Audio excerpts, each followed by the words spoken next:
My name is Lauren Epling, and I will be discussing smart assistants and human dependency on them. So I'll begin with a brief history. In 1962, an engineer from IBM at the World's Fair in Seattle introduced the shoebox. The shoebox was the first digital speech recognition tool. It recognized 10 digits and 6 control words, which were plus, minus, total, subtotal, false, and off. And it was basically just a voice-activated calculator. Bell Laboratories had already built Audrey in 1952, but it proved to be a waste of space. Audrey was 6 feet tall, and the cost to produce and maintain Audrey was unreasonable. The shoebox was an adaptation of Audrey, basically, attempting to recognize and act on the specific frequency of the vowels in each spoken digit. In 1971, the Defense Advanced Research Projects Agency, DARPA, provided funding for a 5-year speech recognition project at Carnegie Mellon University. This led to the launch of Harpy in 1976. Harpy had a 1,011-word vocabulary and could also understand entire phrases, including where different words started and stopped. Harpy processed speech that followed pre-programmed vocabulary, pronunciation, and grammar structures. And like the voice assistants available nowadays, Harpy returned an "I'm not sure what you said, please repeat" message if it couldn't understand the speaker. In 1997 and 1998, Microsoft introduced Clippy, a personal assistant for users who did anything in Microsoft Office.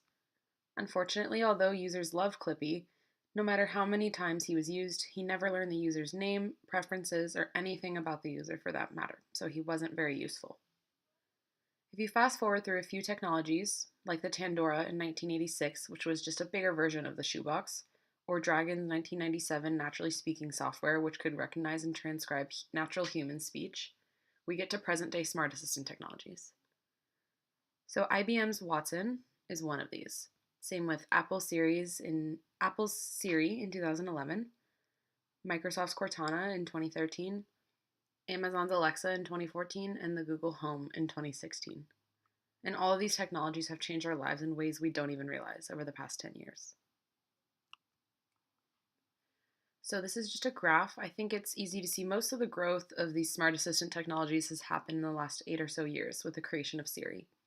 And these are just a few of the main technologies that came up within the last 8 or so years, including Microsoft's Cortana, Amazon introducing all of their Alexa technologies, and eventually, not shown, Google introducing their Google Home Assistant after 2016. Okay, so these things are pretty cool, but do people really use them? Well, the short answer is yes. Voice interfaces have been adopted faster than nearly any other technology in history, and you can see that through these few facts. By 2020, there will be double the amount of devices installed, so just over 225 million installed smart assistant devices, globally. Amazon has sold over 30 million Echo devices. Google claims to sell a Google Home every second, which would mean they're selling 31.5 million per year. Global ad spending on voice assistants, which is currently non-existent, will reach $19 billion by 2022, nearly the size of the current magazine ad business, per Juniper Research. So I'm going to go into the Amazon Alexa and the Google Home specifically.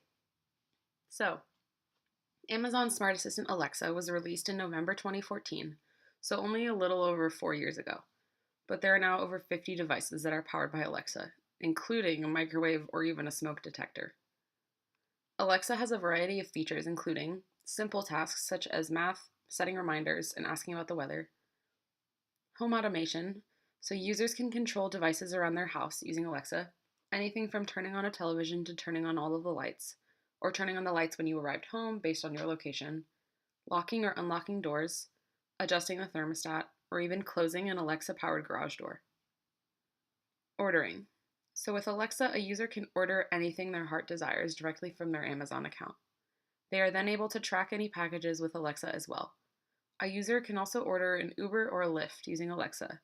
And if a user asks Alexa, "What are your deals?" she will recite Amazon deals of the day for you, which you can save time. Or you can just make things more exciting that way. So Alexa can also play any music that you ask, including just a sample from an artist or a complete Pandora or Spotify playlist. Alexa can also read you books via Amazon's Audible. You can get sports updates from Alexa anytime and can even set up fantasy football updates through her. For business, you can have Alexa manage your calendar, but you can also set up meetings using Alexa devices. If a business chooses to do so, they can enable Alexa devices to track when conference rooms become available. They can set up meetings and call other Alexas to remind employees of the meetings. Hundreds of businesses use these features under Amazon's Alexa for Business campaign online. And lastly, you can set daily routines with her. For example, after configuring your morning routine, a simple good morning to Alexa will prompt your Alexa-enabled Keurig to start, lights to turn on, or have your favorite podcast playing, whatever your heart desires. And as we all know, continuous listening devices are kind of a scary idea. People used to be afraid of wiretap phones, and now people are asking the wiretap in the room for a recipe. Amazon has run into a few issues regarding privacy. One involving a murder case where recorded evidence was on the Alexa device, and another recent incident where a German man received 1,700 audio files from a complete stranger's Alexa device. And Amazon actually issued the German man a free Prime account and free brand new Alexa devices for his trouble. So there are still things to be worked out regarding user privacy and what Amazon should do with those specific cases. The Google Home was released more recently than Amazon's Alexa in October of 2016. Although the Google Home may be more conversational than Alexa, it has a range of similar features, including simple tasks such as math calculations, setting reminders, or searching Google. Home automation. So similar to Alexa, with less devices so far, but their software aims to support as many third parties as possible, Google lets users automate their home. They can install smart lights or plugs and enable controls through the Google Home using only their voice. They are also able to update their thermostat if they choose to have a fully connected home. Users can also play music through Google, ask Google what song is playing, play specific playlists or artists from Spotify or Pandora or even YouTube. Users are able to keep up with their favorite sports teams, ask who won a game or ask when a game is playing, anything really related to sports. One cool feature of the Google Home is its ability to find and recite recipes for users. The Google Home will go step by step through a recipe for a user. The user can also back up steps if they missed any, or ask to repeat ingredients or the quantity of ingredients required. Basically, it makes cooking without having to keep checking your cookbook possible. And again, similar to Alexa, users can set daily routines like having the Google Home wake a user up how they desire or greet a user as they come home from work or school. Because the Google Home is a newer project, there are a handful of devices powered by it, but not nearly as many as Amazon's Alexa. But time will tell. So, do humans depend on smart assistants excessively? Let's take a look at a video from the Google Home company. Okay, Google, stream Stranger Things from Netflix to my TV. Okay, Stranger Things from Netflix, playing on TV. From the people that brought you Google Home comes the next evolution of the smart home. And it's just outside your window. Meet Google Gnome. Hi, how can I help? Okay, Gnome, what's the weather like outside? The weather outside is sunny and 76 degrees. He's right. Okay, Gnome, turn on the hose I'm holding. Sure. Okay, Gnome, can I eat this lemon tree leaf? Yes. What about this daisy? Yes, but I wouldn't recommend it. Okay, but I could eat it. Okay, Gnome, add milk to my shopping list. I'm sorry, that sounds like an indoor request. I keep doing that, sorry. You do keep doing that. Okay, Gnome, is this compost? Really, we're all compost if you think about it. Pretty much everything is made up of organic matter, and will return to organic matter. So just regular trash then? Off, on, off, on. Ah. Okay, Gnome, which way is the wind blowing? The wind is blowing 3 miles an hour from the southwest. Now the wind is blowing 2 miles an hour from the south, from the southwest, south, southeast, ha ha ha ha.